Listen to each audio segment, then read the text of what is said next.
À l'Assemblée nationale le vendredi 1er avril pour répondre aux préoccupations des élus sur l'instabilité et conflits dans les provinces, le vice-premier ministre de l'Intérieur a reconnu ses erreurs mais a promis également de tout mettre en œuvre pour résoudre ces différentes crises. S'agissant de l'insécurité à travers la RDC, le vice-premier ministre Daniel Assello a rassuré que toutes les dispositions appropriées ont été prises pour arrêter cette hémorragie. Des réponses qui ont convaincu les élus nationaux, principalement les députés Jean-Pierre Kayembe, initiateur de la question orale, qui a formulé quelques recommandations. Je demande au vice-premier ministre, le ministre de l'Intérieur, d'abandonner son bureau climatisé et d'assurer l'itinérance dans toutes les provinces pour parler du poids des vraies réalités du terrain. Je recommande au vice-premier ministre et ministre de l'Intérieur d'exercer les émissions intempestives dans la gestion des institutions provinciales. Au sujet de l'insécurité, la représentation nationale estime que beaucoup d'efforts restent encore à fournir. Pas tellement parce que la question sur la sécurité urbaine, il n'a pas si donné assez d'éléments.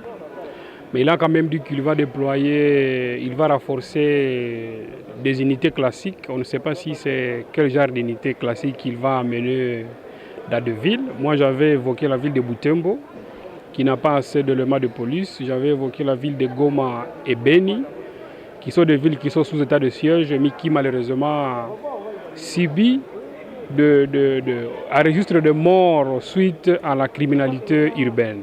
De son côté, le vice-premier ministre de l'Intérieur et Sécurité a félicité les députés nationaux pour les contrôles qu'ils exercent en vue d'une bonne gestion de la chose publique. Si cette question orale ne venait pas, les gens pouvaient continuer à penser que, à la base de ce qui se passe dans nos provinces, c'est le VP Macero. Non.